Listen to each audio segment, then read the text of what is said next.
tuh ketemu beberapa orang yang mereka itu bilang nih caleg-caleg lah, banyak gitu kan caleg-caleg yang bilang, buset dah katanya kan, inflasinya tinggi banget katanya. Jadi ada caleg DPR RI 3 partai berbeda yang ngasih duit 700 akhirnya nggak dipilih. Karena nggak dipilih. Itu menurut pengakuan teman gua ya. Bagi caleg yang di DKI 1 siapapun itu, kasihan deh lo. Hubungannya apa sama kebijakan publik? Nah itu, gue tuh kan akhirnya ngebayangin ya, apakah jangan-jangan nanti kemudian kebijakan publik jatuhnya cuma transaksional semata. Nah, sekarang gini.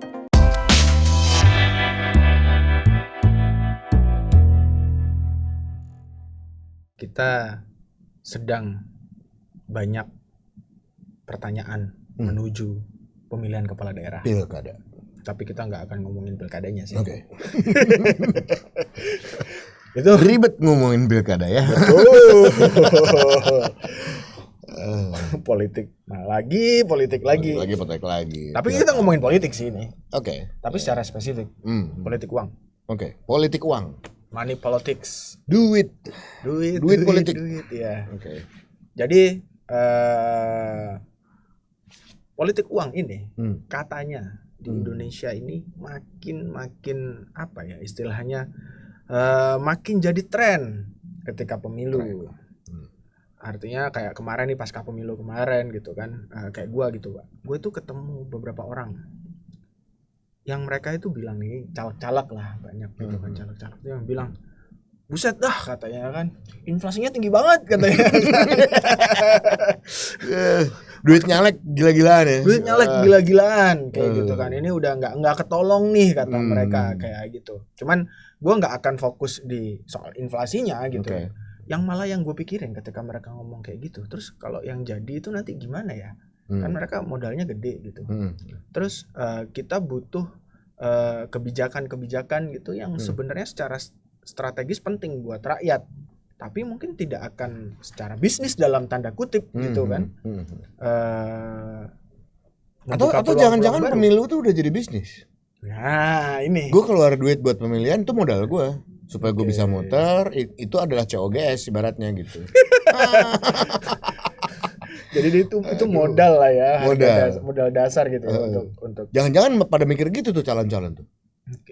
Gue gak ngerti itu gimana. Nah itu, gue malah bisa jadi ya ada pemikiran kayak gitu. Dan ini juga akhirnya ke depan gitu ya, gue jadi mikir kalau semahal itu kemudian memang yang katanya sekarang itu per amplop per orang 700.000 lah ada yang bilang ya kan, 800.000 gitu kan. Ada orang yang ini nggak cuman yang caleg gitu, yang pemilih juga ada gitu. Ketika kemarin tuh ngobrol sama gue, wah gue seneng nih bro katanya kan, pemilu kemarin gue dapat dari 3 caleg gitu kan. Terus dapatnya berapa? Per caleg gue dikasih 700.000, jadi gue dapat 2.100.000 katanya gitu kan. Dapat dari berapa caleg tadi? 3 caleg katanya 700 katanya kan. 700 satu orang. Iya. Dia dapat 2.100.000 katanya. Ya bagi pemilih seneng sih kayak gitu. Terus gue tanya kan sama dia lah, pilih siapa dia? Pilih siapa gitu kan. Gak ada yang dia pilih. Golput.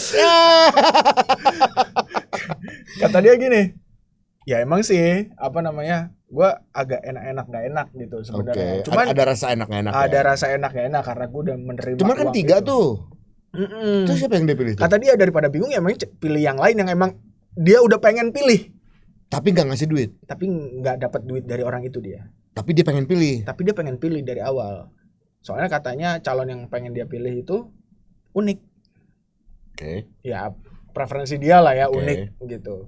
Secara kampanye, secara look segala macam. Tapi dia nggak ngasih duit ke temen lo. Iya, dia ngomong terus gue tanya kan, itu. Ini 3-3-nya nih apa nih? DPR RI atau DPRD atau semuanya DPR RI? DPR RI. DPR RI semuanya. Boleh gue tanya nggak di daerah mana? Provinsinya. DKI Jakarta. Betul. DKI Jakarta tuh ada 3 dapil. 1, 2 atau 3. Nah, berhubung rumah gua itu di sekitaran Rawamangun, ya dapil DKI 1. Jadi ada caleg DPR RI 3 partai berbeda yang ngasih duit 700 akhirnya nggak dipilih. Karena nggak dipilih. Itu menurut pengakuan teman gua ya. Bagi caleg yang di DKI 1 siapapun itu, kasihan deh lo. Duit lo nggak ngaruh. Aduh, dan yang kayak gitu San banyak Banyak yang kayak banyak gitu. Banget ya. Jadi kalau lo modal gede, terus lo duduk misalnya, tadi kan pertanyaan lo, hubungannya apa sama kebijakan publik? Nah itu, gue tuh kan akhirnya membayangin ya, apakah jangan-jangan nanti kemudian kebijakan publik jatuhnya cuma transaksional semata. Nah, sekarang gini, kalau misalnya akhirnya nggak ada pengaruhnya buat kebijakan publik gimana? Nah itu. Nggak ada pengaruhnya. Lo nyalon, lo keluar duit banyak, terus dampak buat kebijakan apa? Nggak ada. Iya, karena orangnya nggak ngarep, karena dari kebijakan publik itu lo nggak bakal bisa dapat apa-apa juga, kecuali lo main proyek, kecuali lo jadi calo vendor pemerintah. Jadi dalam konteks kebijakannya akhirnya kan sebelumnya kita ngomongin masalah checks and balances tuh. Jadi kalau lo nyalon ngeluarin duit segitu banyak, segitu gede, terus apa lo bisa secara, ini fitrahnya manusia ya, lo udah ngeluarin duit banyak, pasti kan pengen balik. Kecuali lo udah kayak tajir melintir jungkir-jungkir, lo punya duit 200 miliar, lo keluarin 20 miliar, nggak ngaruh buat lo gitu. Gue cuman pengen duduk di situ, entah itu beneran untuk melayani masyarakat yang lo wakili, atau lo mau nyari gengsi, ya terserah. Yang penting hasrat batin lo udah terpenuhi dengan lo duduk sebagai wakil rakyat, apapun itu motivasi lo.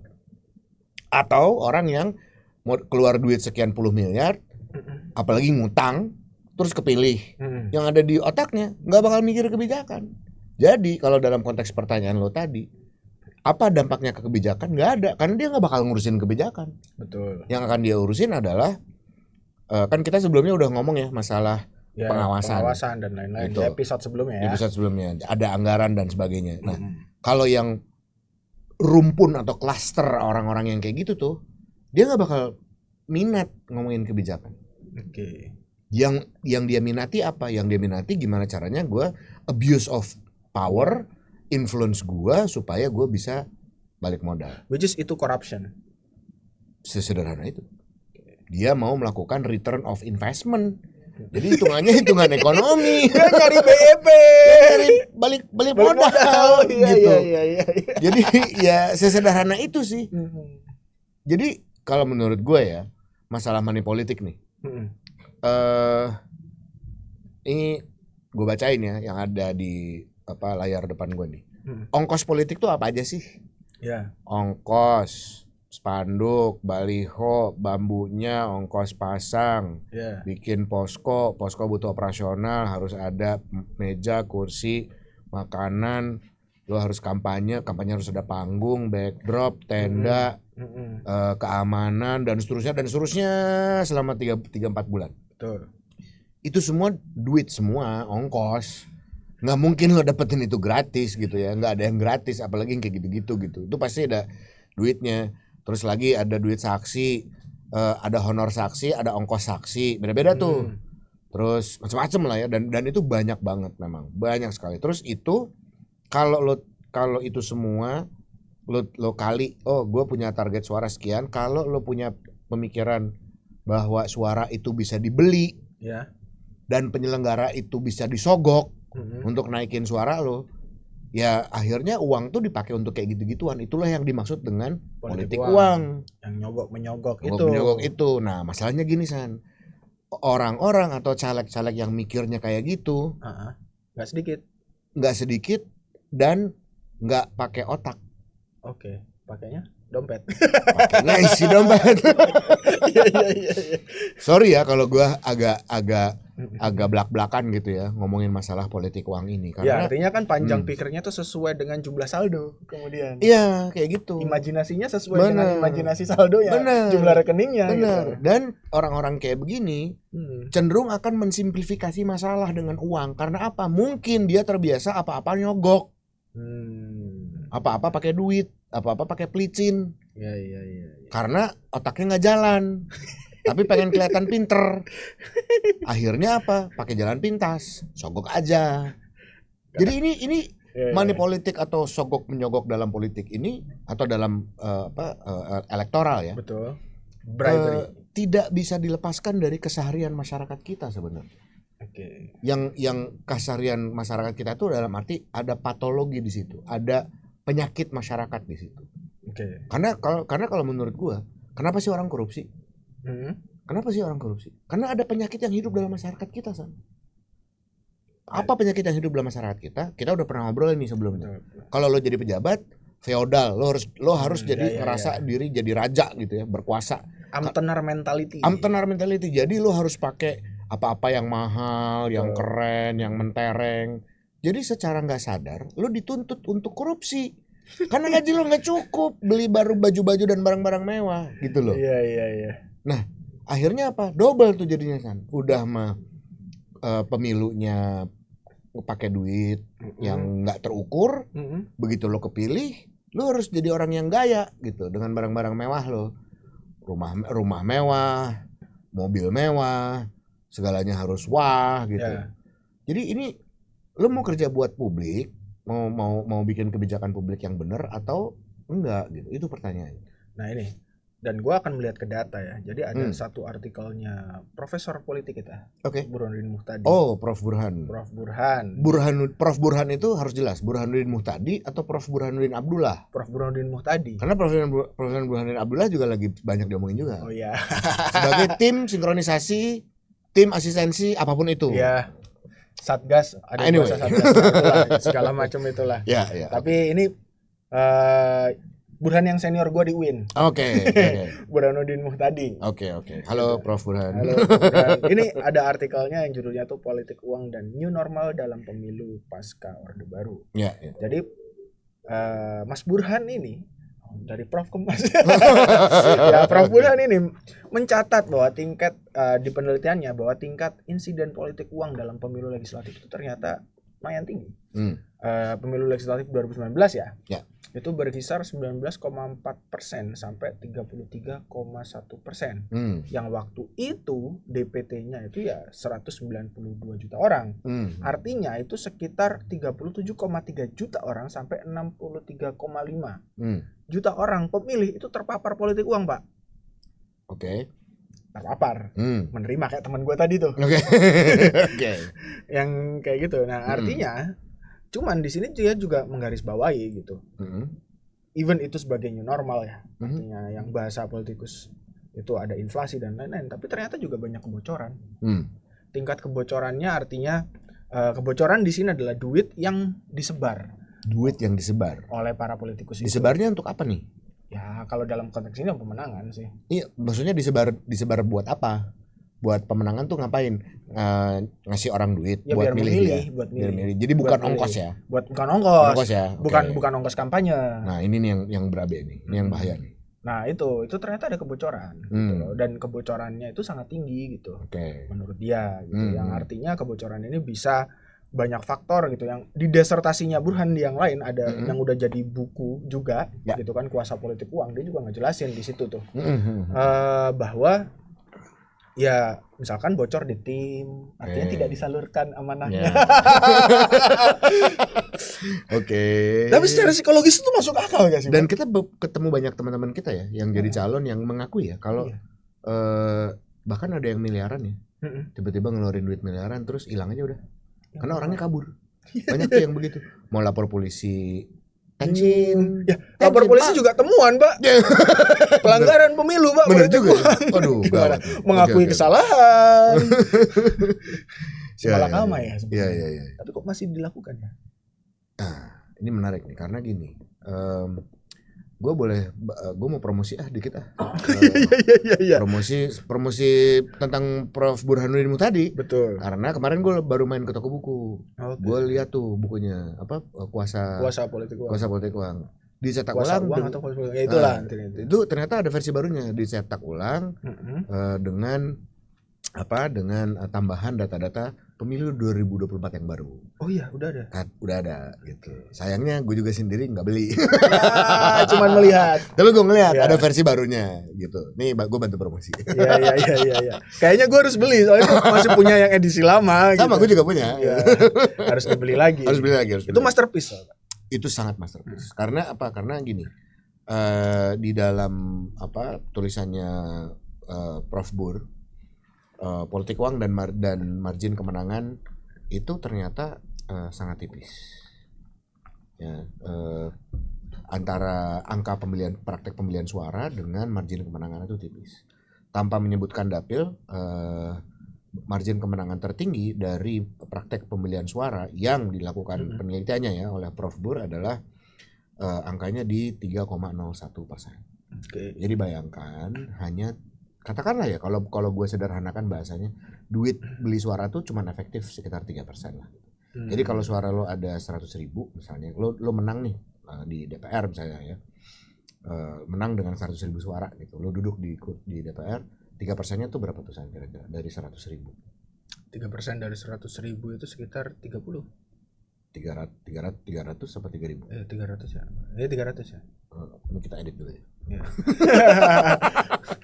Nggak perlu lah, biasa menghitung ini gitu, Pak. 100.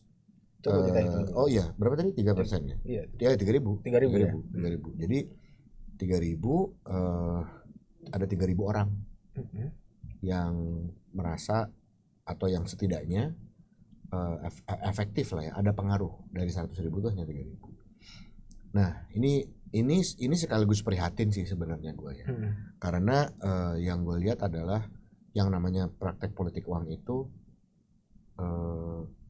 itu adalah aspek psikologis sih sebetulnya San, kalau menurut gue dari kandidat ya.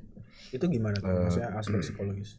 Karena gini, kalau lo nyalon, gue sih alhamdulillah belum pernah nyalon, karena gue tahu kalau nyalon nih pasti gue akan sampai pada satu titik psikis gue pasti akan kena. Gue pasti akan kena mental kalau nyalek, kalau nyalon. Kena mentalnya di mana? Awal-awal pada saat lo perencanaan, pasti lo rapih deh semua, lo coba semaksimal mungkin untuk lo planning segala macam gitu ya. Dan planning itu bukan strategi ya? Bukan strategi. Planning just plan. Planning aja gitu. Oh, gue nyalon DPR RI misalnya dapil berapa? Dapil DKI 2 misalnya gitu. Gue harus menang dengan 100.000 suara misalnya gitu, atau 150.000 suara gitu ya. Partai gue partai X misalnya. Maka sederhana aja tuh yang si caleg ini lakukan. Sederhana dalam arti gini, DPT berapa, terus 100 target untuk bisa dapat suara 150.000 berapa. Jadi gue harus ngebagi duit ke 150.000 orang, selesai. Sesimpel itu. Dan yang mikir begitu tuh banyak. Dengan harapan 150.000 orang itu akan pilih dia. Akan pilih dia. Kan lo bisa bayangin betapa pendeknya akal para caleg yang berpikir seperti itu. Padahal kalau dari penelitian Burhan, dari nyebar 100.000 cuma 3.000 efektifnya. Cuma 3.000 efektifnya, lo bayangin. Nah, itu wasting. Bukan cuma wasting, itu rada nggak pakai otak kalau menurut gue. Iya, mending disumbang buat program Pak Prabowo makan siang gratis. Nah, gue lebih setuju. Tar dulu duit lo simpan aja. Ya, gitu kan. Nah, ini masalah politik uang dengan dalam konteks atau dengan cara berpikir bahwa kalau istilah gue nih San, namanya jual beli suara dengan transaksi mati gitu. Transaksi mati itu artinya ya udah gue kasih lo duit 50.000, lo pilih gue dan itu pasti gue dapat 1 suara. Akhirnya lo tinggal ngebagi aja secara sederhana. Target suara lo sekian, berarti kalau 50.000 dikali target suara, kalau 100.000 berarti berapa, kalau ngasih 200.000 berarti berapa. Dan itu adalah hitungan mati pasti. Mati pasti artinya harga segitu pasti lo dapat suara 1 per amplop. Lo nggak mikirin, lo kampanyenya itu mulainya kapan sih? Lo kampanyenya pakai cara apa sih? Lo pernah survei nggak yang bener? Kalau surveinya ternyata nggak bagus, lo percaya atau enggak? Kalau lo nggak percaya kalau nama lo misalnya ya persentase elektabilitas lo rendah misalnya, gitu. Terus lo nggak terima, nggak mungkin. Kemarin gue ngumpulin orang di warung sebelah rame yang datang gitu. Ya ngumpul. Ya ngumpulin orang lo kasih makan mah ngumpul gitu kan. Mau milih lo apa enggak itu urusan lain. Betul. Gitu. Terus tim gue solid militan gitu ya. Satu hari kan 24 jam San. Lo kan nggak tahu orang lain tuh melakukan apa. Sedangkan pemilih itu di Indonesia dan mungkin di seluruh dunia ya, di negara demokratis ya, pemilih itu udah menjadi kayak industri. Itu gimana tuh? Ini istilah menarik nih. Pemilih udah kayak industri. Pemilu itu udah jadi industri. Nah itu gimana tuh? Pemilu udah kayak industri. Apakah itu pabrik yang menghasilkan produk apa atau gimana? Satu, percetakan. Persetakan tuh hidup. Persetakan tuh hidup. Lo kalau mau bikin usaha persetakan tar tunggu dah 2029. Kalau lo nggak ikutan pilkada. Yang pasti tuh supply chain-nya industri persetakan tuh muter tuh. Naik lah ya. Buat baliho, buat flyer, buat poster, buat spanduk gitu kan. Yang kedua adalah tukang suplai bambu. Buat pasang baliho di mana-mana. Berarti yang menurun itu hanyalah jumlah pohon bambu yang ditebangin. Bener. Ya.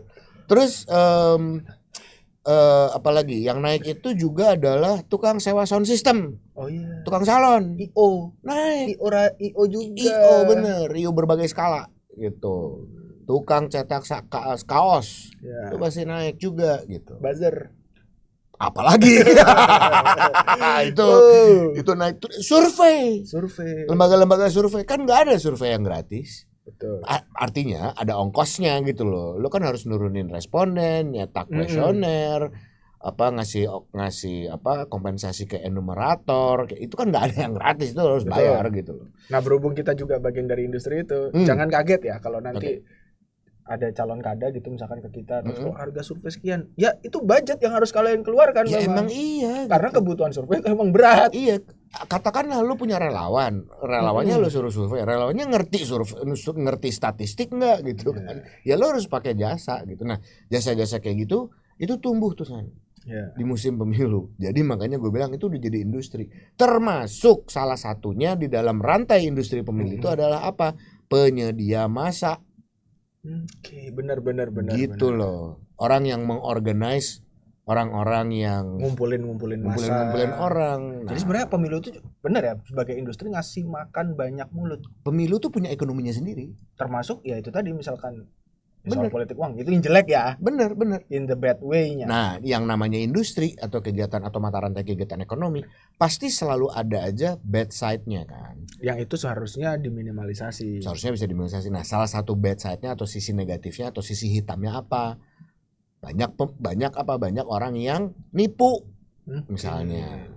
Pasti yang namanya ada perputaran uang di situ, pasti selalu ada orang-orang yang mungkin punya kehendak jahat. Oh, yang itu arti jahat. Kalau misalkan balik lagi ke disertasinya Burhan atau tesisnya Prof Burhan tadi itu, kebocoran itu dari orang yang nipu. Yes, betul. Nah, tapi itu kenapa bisa terjadi? Karena tidak ada party ID.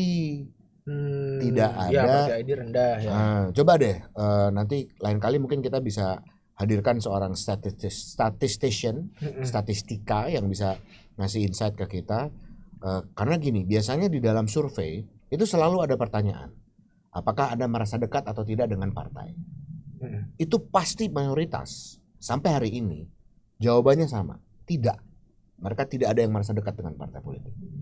Karena apa? Karena partai politik selain di masa pemilu nggak kelihatan, nggak nongol, kecuali mungkin kalau Idul Fitri spanduk tiba-tiba ada dah di beberapa titik tuh, ada caleg-caleg atau ada anggota DPR gitu yang masang gitu, selamat Idul Fitri gitu, selamat berpuasa gitu. Terus ada logo partainya. Betul. Gitu. Memang partai ID kita tuh sangat rendah. Nah sekarang balik lagi ke politik uang itu, yang disebut sebagai industri itu ada orang-orang yang ada oknum-oknum kemudian bermunculan di situ untuk mendapatkan keuntungan. Salah satunya adalah menjanjikan masa pendukung kepada sang calon. Tadi kan gue sempat bilang yang namanya calon itu di titik tertentu itu mentalnya pasti akan kena. Karena apa? Lo kan stres kan? Lo pasti stres. Pasti ada tekanan batin, tekanan mental yang kuat ketika lo nyalon sebagai apapun ya. Karena apa? Karena satu, ada persaingan. Jangankan persaingan sama partai lain, di dalam partai lo sendiri aja lo saingan. Kan satu partai itu ada calegnya kan gak cuma satu, ada beberapa. Di antara caleg-caleg dalam satu partai di satu dapil itu saingan. Pasti bersaing dong, semuanya pengen duduk. Betul. Semuanya pengen duduk di situ gitu kan. Terus lu capek karena lu apa? Lu akan, karena di industri ini, di industri dalam tanda kutip ya, di industri pemilu, di keekonomian pemilu ini, ada saja orang-orang yang pasti nyamperin lu dengan janji, Pak, saya punya pendukung Pak. Saya punya pendukung militan Pak. 100 orang Pak. Saya punya pendukung militan pasti akan pilih Bapak Pak. 1000 orang Pak. Dari 1000 orang ke 10.000 ke 100.000 Pak. Akhirnya lu lupa tuh. Iya. Lu lupa dengan, gue sering kali nih, gue suka banget ngasih contoh kayak gini. Seating capacity-nya GBK itu kalau gue nggak salah ya 76.000. Segituan. 76.000-an lah. Seating ya, orang duduk ya. Orang duduk. Kalau tambah orang yang berdiri gitu di lapangan tengahnya apa segala macam, lu tambah-tambahin deh itu kira-kira berapa sih? 90.000, 100.000. Segituan lah. Nah, kalau lo calon, terus lo pidato di depan 100.000 orang, 100.000 massa di GBK, lo bayangin Gelora Bung Karno itu kan gede banget. Kalau lo pidato di situ, pasti lo ngerasa besok lo pasti menang. Getarannya itu ya. Getarannya tuh ketika lo ngeliat orang sebanyak itu, pasti lo ngerasa lo menang. Benar. Ini sih gue pasti menang. Gitu. Orang berial-ial segala macam. Wah, pasti lo pede deh. Ya. Padahal belum tentu. Kalaupun mereka satu GBK itu artinya 100.000 orang. Katakanlah 100.000 tuh lu yang ngumpulin nih. Iya. Lu yang ngongkosin nih. Dan semua mereka milih semua gitu misalkan ini. Ya kan kalau di DPR RI juga belum tentu dapat satu kursi. Itu tergantung dapil lu. Kalau lu nyalak di Banten 3 selalu 100.000 kagak bakal dapat. Kecuali lu setelah di Senlik 1357. Tapi itu juga suara partainya kan harus gede. Harus gede, betul. Gitu supaya bisa dapat gitu ya. Jadi sementara yang namanya politik uang itu mengasumsikan bahwa suara pemilih itu bisa dibeli dengan transaksi mati gitu ya. Dan ini yang lebih parah nih, penyelenggara itu bisa dibeli. Oh ada mindset kayak begitu. Banyak sama orang KPU, sama orang KPUD, banyak orang calon-calon yang mikir kayak begitu. Gue bukannya mau berpihak pada KPU ya. Iya. Gue berpihak pada orang-orang yang punya integritas kerja di bawah. Kadang-kadang gini, gue punya pertanyaan ya. Politisi-politisi yang elit-elit itu gitu ya. Kemudian tim suksesnya gitu ya.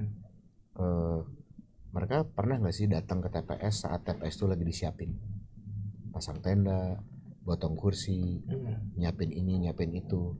Biasanya yang namanya elit politik nih di berbagai level ya, di berbagai tingkatannya, kalau lagi pemilu nih San, datang ke TPS habis itu pulang. Balik lagi ke sekre pemenangannya tuh, sekre tim pemenangannya atau kumpul di kantor partainya. Nggak ada yang, berapa banyak sih mereka yang memperhatikan kerja orang-orang yang ada di TPS. Dan pertanyaan gue, orang-orang yang kerja di TPS itu siapa sih?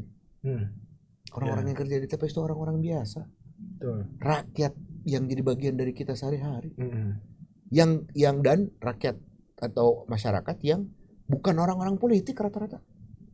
Masyarakat biasa yang nggak ada kaitannya sama politik. Yang mereka itu menganggap kerjaan di TPS untuk sebagai panitia dan lain-lain itu rezeki satu rezeki dua pengabdian, Pak. Ya pengabdian. Dan orang-orang yang di kampung-kampung, di desa-desa, di dusun-dusun, di gang-gang, di daerah-daerah sempit yang jadi panitia TPS itu masyarakat yang jauh dari pemikiran-pemikiran politik yang begini dan begitu. Begitu pula dengan orang-orang, teman-teman yang ada di kelurahan, yang ada di kecamatan. Mereka itu adalah orang-orang biasa. Kalau orang-orang elit partai, bahkan tim sukses yang elit-elitnya gitu ya, kalau ada orang ngetok ke rumahnya, panitia pendaftar pemilih, gue nggak yakin tuh ditemuin. Assalamualaikum, tok. Nih saya mau ini. Paling lu suruh orang yang kerja di rumah lu buat nemuin orang-orang kayak gitu. Lu pernah ngelihat nggak sih orang-orang kayak gitu tuh? Mereka tuh orang-orang jujur. Betul. Mereka tuh orang-orang yang gak bisa lo gampang ngasih asal lo sogok. Emang lo pikir semua masalah bisa selesai dengan sogok menyogok? Enggak. Di negara ini masih banyak orang-orang yang punya integritas. Mendengarkan hati nurani. Yes. Bukan Hanura tapi. Soalnya Hanura gak lolos parlemen. Gak lolos apa gak ikut? Ikut ya? Ikut. Sorry. Tapi gak lolos. Saking ininya gue jadi lupa tuh. Ikut, Pak. Yang nggak ikut lagi tuh berkarya tuh nggak ikut lagi kan? Nggak ikut ya? Oke. Aduh, Pak. Oke, kita nggak ngomongin partai. Tapi ya udah. Sorry. Tapi ini artinya ya itu. Gue menangkap bahwa yang pengen lu bilang adalah. Oh sorry sebelum gue lupa. Satu lagi, yang namanya politisi caleg itu kalau lagi pemilu tuh, itu pasti juga punya kalau istilahnya tuh ini echo chamber. Oke. Penilaian subjektif. Jadi kebenaran itu adalah apa yang dia lihat. Kalau lo jadi calon, orang-orang yang ada di sekeliling lo orang-orang yang lo temuin, orang-orang yang berkegiatan sehari-hari sama lo, itu adalah orang-orang yang punya kepentingan sama lo, San. Iya sih. Yang otomatis pada minta duit. Otomatis pada minta ongkos segala macam. Minta anggaran. Sorry ini gue ngasih contoh aja. Orang yang bekerja untuk menjadi petugas keamanan di komplek tempat gue tinggal, itu belum tentu mau dijadiin saksi atau relawan partai, belum tentu. Belum tentu mau. Jadi yang benar-benar mau tuh yang benar-benar butuh duit. Jadi mau nggak mau lo keluar duit akhirnya gitu. Betul, atau yang ya paling nggak benar-benar militan tapi itu jumlahnya sedikit banget. Yang benar-benar militan tuh ya ampun bisa dihitung. Iya. Bisa dihitung. Di TPS dekat rumah nyokap gua nih sebagai contoh nih. Dari pemilu 99 nih kalau kita hitung masa demokrasi sampai sekarang kagak pernah ada saksi partai. Kagak pernah ada saksi partai. Itu di mana rumahnya kalau? Itu di daerah Bekasi. Masih Jabodetabek loh padahal. Dan Bekasinya bukan Bekasi yang kalau lo dari Jakarta lo harus pakai paspor ya. Bekasinya yang perbatasan. Kalau gua ke minimarket lo, minimarketnya tuh udah Jakarta tuh. Ya, ini masih Bekasi dalam negeri lah ya. Itu Bekasi dalam negeri tuh. Ya sangat sedekat itu. Itu enggak ada saksi parpol. Enggak ada. Dari tahun 99. Dari 99. Sampai sekarang kagak ada. Yang sekarang gua baru pindah rumah nih. Oke. Baru pindah TPS nih gua sekarang. Ke Kota Depok. Gue pindah dari Bekasi ke Depok. Sama-sama berbatasan tapi. Jadi lo dari luar negeri ke kekhalifahan. Kalau kata netizen kan begitu ya. Iya. Baru pertama kali nih gue pindah TPS gitu. Gak ada saksi. Gak ada. Nah sementara waktu zaman TPS gue di Bekasi nih, kota Bekasi nih, gue kenal tuh ada beberapa caleg RI ya, yang heboh banget nyiapin duit saksi. Oke. Yang gue kenal baik. Gitu. Pada praktiknya? Gue dalam hati gue mikir kan, gue ini heboh banget nih mikirin duit saksi. Terus kelurahan gue disebutin tuh, sama timnya disebutin. Di kelurahan ini ada sekian TPS, bener. Jumlah TPS-nya disebutin. Begitu pemilu, gue tongkrongin TPS gue. Ada kagak nih orang dari partainya dia? Sampai bubar kagak ada. Kemana tuh duit? Kasihan ya calegnya. Ampun. Udah nyiapin duit. Dan dirongrong, dikejar buat ada duit saksi. Itu kan buat hal yang benar. Ini part of mechanism. Duit saksi tuh. Duit saksi. Bener, iya. Iya, part of mekanisme, bagian dari mekanisme, bagian dari strategis. TPS-nya ada, TPS 01 di sebelah sono ada. Iya, artinya itu bener lah bagian dari mekanisme politik yang tidak menyalahi undang-undang. Bener. Artinya itu kan ngasih duit capek untuk saksi yang memang juga dijamin keberadaannya oleh undang-undang gitu kan. Nah, kalau lo kasih duit ke orang buat beli suaranya, apa ukuran? Nah, itu aja masih bocor. Masih boncos. Nah, orang yang kayak begitu kepilih, kagak bakal mikirin kebijakan publik, San. Ampun. Nah, ini akhirnya begini nih. Dari penjelasan lu yang panjang lebar tuh. Gue menangkap lu kayak pengen bilang bahwa politik uang itu bikin sebuah delusi bagi kandidat. Betul. Yang kemudian menjauhkan dia dari langkah-langkah strategis. Yes. Yang tidak hanya dalam pemilu, tapi pasca pemilu. Betul. Kalau dia kalah mau ngapain buat masyarakat, kalau dia menang mau memperjuangkan kebijakan apa? Akhirnya kan begitu. Kapasitas otak. Pada akhirnya ujungnya ke situ. Gue ya pada akhirnya itu kapasitas pemikiran. Artinya kan sebenarnya mungkin ya pasti orang-orang yang jadi caleg atau calon kada atau capres segala macam orang-orang pintar, orang-orang terpilih lah kita nyebutnya demikian gitu kan. Mereka dengan kapasitasnya masing-masing. Justru dengan pemikiran bahwa uang adalah segalanya, politik uang dan lain-lain itu menurunkan kapasitas. Jelas. Karena apa? Karena kalau uang dalam arti ngebayar untuk dapat suara ya. Iya. Gue boleh nyebut contoh nggak? Oke. Ada politisi yang yang pernah cerita lah ya dalam salah satu YouTube channel juga. Gue turun rajin, gue bawa program ke masyarakat. Reses gue turun. Begitu pemilu empot-empotan gue, katanya. Oke. Itu dia merasa udah perhatian ke konstituennya selama dia menjabat. Karena konstituen itu menghargai lo turun. Yes. Tapi konstituen itu atau masyarakat di daerah pemilihan lo berpikir bahwa itu emang tugas lo. Business as usual aja. Business as usual. Begitu Nggak pemilu, gue minta yang lebih. Iya, nggak perlu, bukan sebuah hal yang wow. Iya. Nggak perlu diapresiasi. Betul. Nah, dia lupa partainya di dapil di daerahnya dia ternyata nggak terlalu populer. Oke. Sebagai dirinya dia, iya, dia populer. Nah, artinya kan kalau begitu dalam case si caleg itu yang gue juga nonton sih YouTube-nya itu kan, si caleg yang atau politikus itu gitulah ya, yang ngomong kayak gitu. Ini kan jadi ada satu ruang baru nih Pak. Ruang barunya adalah gini, bahwa ketika partainya tidak populer di situ, tapi mungkin calegnya populer. Ini kan berarti kalau menurut gue ada yang hilang, ada missing link. Artinya si caleg tidak mampu mendongkrak popularitas partai.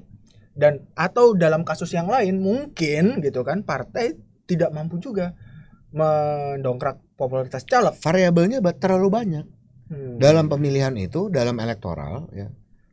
Variabelnya terlalu banyak sehingga jangan dan nggak bisa dan hampir nggak mungkin lu sederhanakan dengan uang.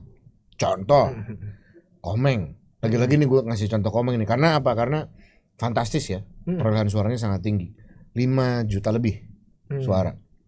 Anggota DPD Jawa Barat dengan nama dia yang sudah terkenal sebelumnya. Coba lihat deh, lo pindahin provinsinya, apa dia dapat segitu? Belum tentu ya. Pindahin ke Jawa Tengah, belum tentu segitu. Terus lo pindahin dari DPD ke DPR RI coba. Oke. Apakah akan sefantastis itu? Belum tentu juga. Belum tentu. Medan laganya berbeda nih. Konstelasi persaingannya berbeda. Itu baru dipindahin dari DPD ke DPR. Belum bicara dapilnya. Belum bicara partainya apa. Nah, gue punya satu cerita yang sangat menarik juga dalam konteks ini ya. Betul. Yaitu sama-sama anggota DPD dari Jawa Barat. Tapi yang bersangkutan pindah dari DPD maju ke DPR RI. Waktu DPD terakhir suaranya 4, sekian juta.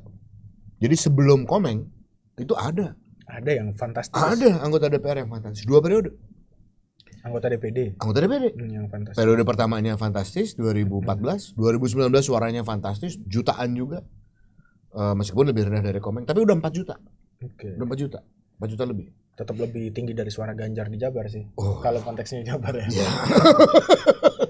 Nah, kemudian yang bersangkutan pindah dari DPD RI, ikut pemilu lagi tapi pindah dari DPD ke DPR RI sekarang deh. Ya. Partainya, dapilnya, akhirnya suaranya tinggal 6.000. Tinggal 6.000. 6.000. 6000. Ya, 6.000 sekian lah ya.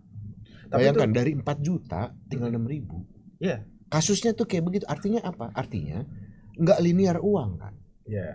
Ada banyak variabel. Banyak variabel yang harus lo.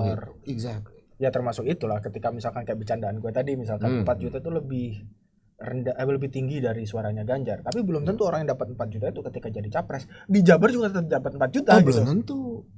Artinya apa? Artinya ada persepsi publik. Jadi gini, kalau lu sebagai calon mensimplifikasi urusan elektoral dengan uang, artinya lu nggak menghargai rakyat itu sendiri. Lu tidak menghargai bahwa rakyat itu punya pilihan, bahwa rakyat itu punya pemikiran. Yang kalau ditarik panjang lagi tidak menghargainya ini akhirnya beruntun. Ketika menjabat tidak menghargai, pasca menjabat tidak menghargai dan lain-lain gitu. Dan seterusnya.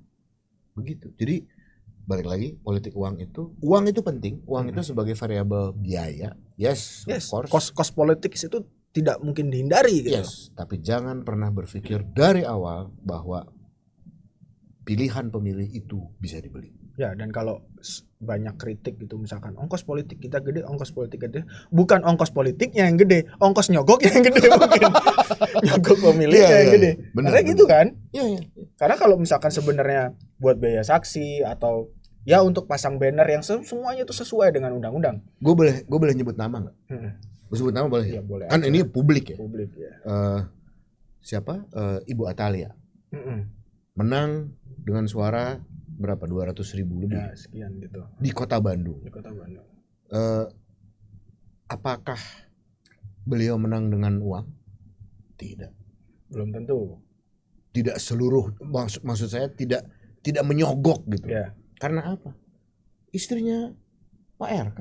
Orang udah kenal. Dan itu sesuai dengan surveinya SMRC tahun 2017, Pak. Inline. Itu kan survei itu menunjukkan bahwa mayoritas pemilih 84,1% itu menyatakan akan memilih caleg yang diketahui atau dikenal. Of course. Jadi kalau mau tingkat keterpilihannya tinggi, lu kerja dari sekarang. Fun fact-nya adalah di survei ini yang memilih sesuai nomor urut paling atas itu cuma 6,5%. Exactly. Orang kan banyak tuh caleg-caleg yang ribut. Wah, kalau nggak nomor 1 tuh, wah gila. Banyak tuh. Nggak dominan, tapi ada dan nggak sedikit caleg-caleg yang nggak nomor 1 tapi kepilih. Betul. Karena mereka terkenal. Karena kita di sistem proporsional terbuka. Ibu Atalia by the way nomor 4. Oh iya, sampai suaranya tertinggi. Yes. Bu Atalia, Anda sudah membuktikan survei SMRC 2017 lalu. Benar. Berarti survei ini benar. Bagaimana dengan Pilkada Kota Bandung? Apakah Bu Atalia mau berlaga lagi? Beda urusan. Tapi Bu, faktornya Bu. Ya buat modal PD boleh lah 200 sekian ribu itu. Harus. Tapi apakah nanti akan jadi kemenangan belum tentu ya. Lagi-lagi karena faktornya itu. Nah ini tadi. Yes. Kemudian ya itu tadi ya balik bahwa yang gede sebenarnya adalah bisa kita katakan ongkos nyonggoknya. Bukan yang sebenarnya sah secara undang-undang. Kalau pikirannya percaya dengan sogokan itu. Iya. Kayak alat APK gitu kan. APK atau yang bisa diberikan barang yang bisa ke publik kan KPU juga udah ada aturannya maksimal 100.000 rupiah dan lain-lain kan kayak gitu. Kita punyalah banyak peraturan gitu Pak untuk meminimalisasi dalam tanda kutip sogokan politik yang kita sebut sebagai money politics itu atau politik uang. Dari sudut pandang PKPU ada itu, terus ada undang-undang pemilu juga yang memperbolehkan soal dana kampanye, sumbangan dana kampanye pun itu ya diperbolehkan toh. Diperbolehkan dan selalu meningkat. Terakhir itu perseorangan gitu kan, itu udah mulai banyak gitu ya, itu 2.500.000 rupiah, 2.500 baru dalam juta rupiah. Berapa tuh? Ya itulah. Artinya semakin meningkat gitu. Matematika kami nggak ada yang bagus waktu sekolah.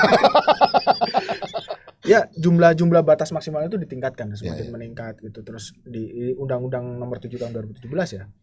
Terus dari badan usaha juga meningkat gitu. Makin bagus lah sebenarnya.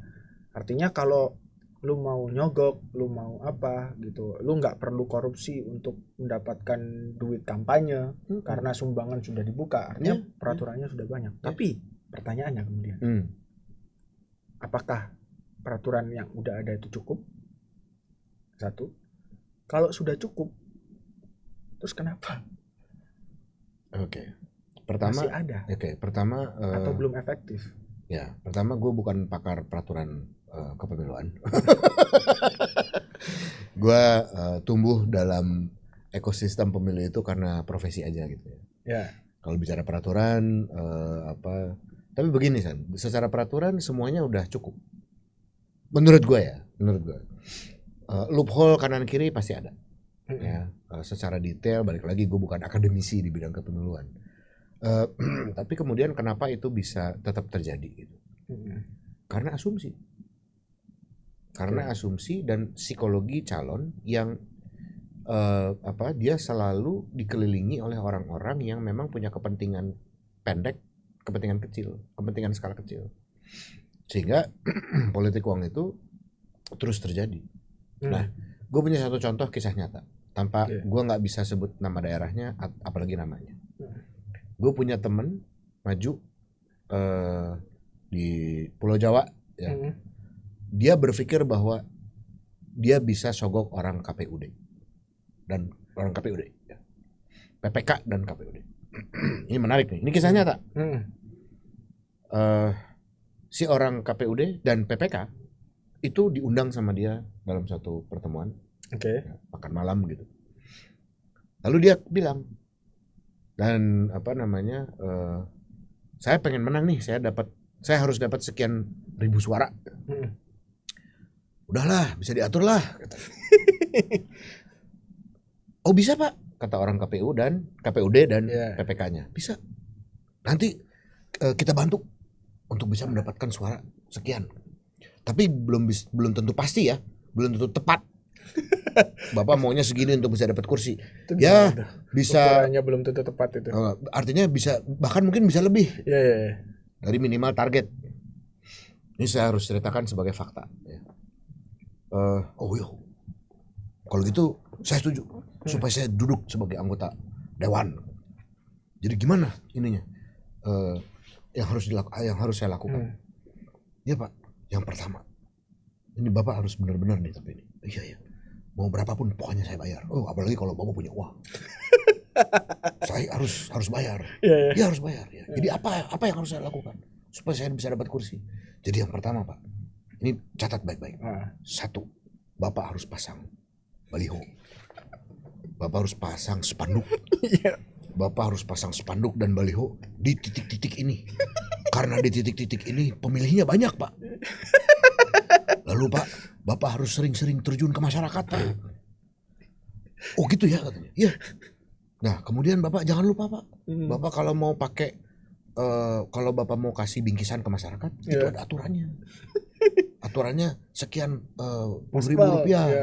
Jangan lebih dari itu Pak. Nanti Bapak rugi kalau lebih itu. Oh gitu ya. Ya. Saya harus kasih kemana? Nih Bapak nanti kaji Pak. Bapak nanti lihat. Ini saya kasih deh datanya.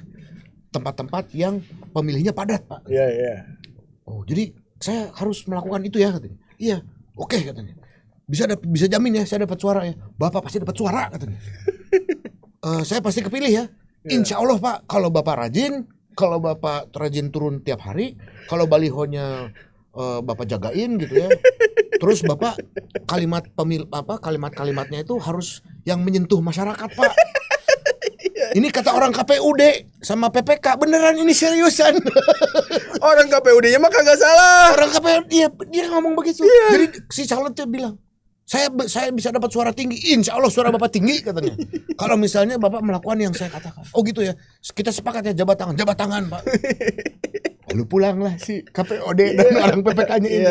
Terus si caleg yang temen gue itu mikir, lah bukannya emang itu yang harus gue lakuin katanya sebagai caleg katanya.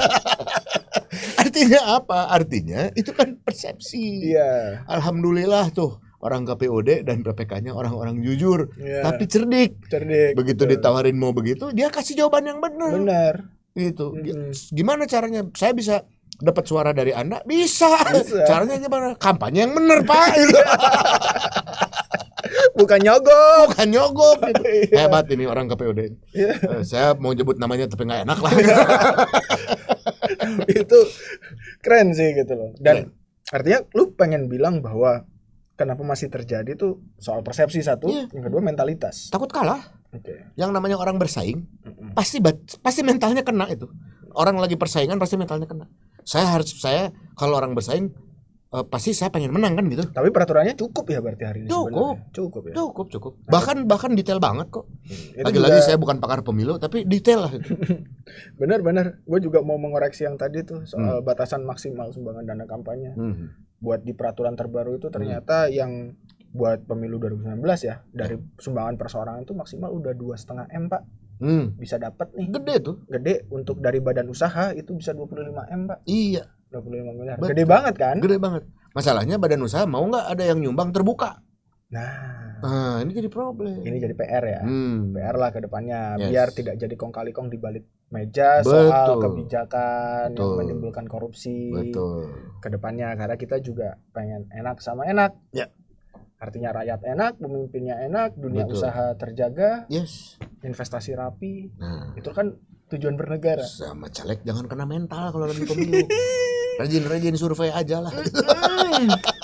Masa zamannya udah revolusi mental malah jadi mental. Emang berhasil ya revolusi mental? Oke. Thank you. Cukup menarik politik uang. Semoga bentar lagi pilkada ya. Oh ya. Kita berharap mudah-mudahan ada bagian rezekinya. Rezekinya bukan disogok tapi. Bukan disogok, betul. Ya kami menyediakan strategi-strategi bukan sekedar plan. Juga di salah satu service yang lain dari Political Strategy Group. Betul. Yang untuk membantu pemenangan tanpa nyogok. Kok lo jadi jualan sih? Di ujung jangan lupa juga subscribe channel PSG Podcast. Thank you.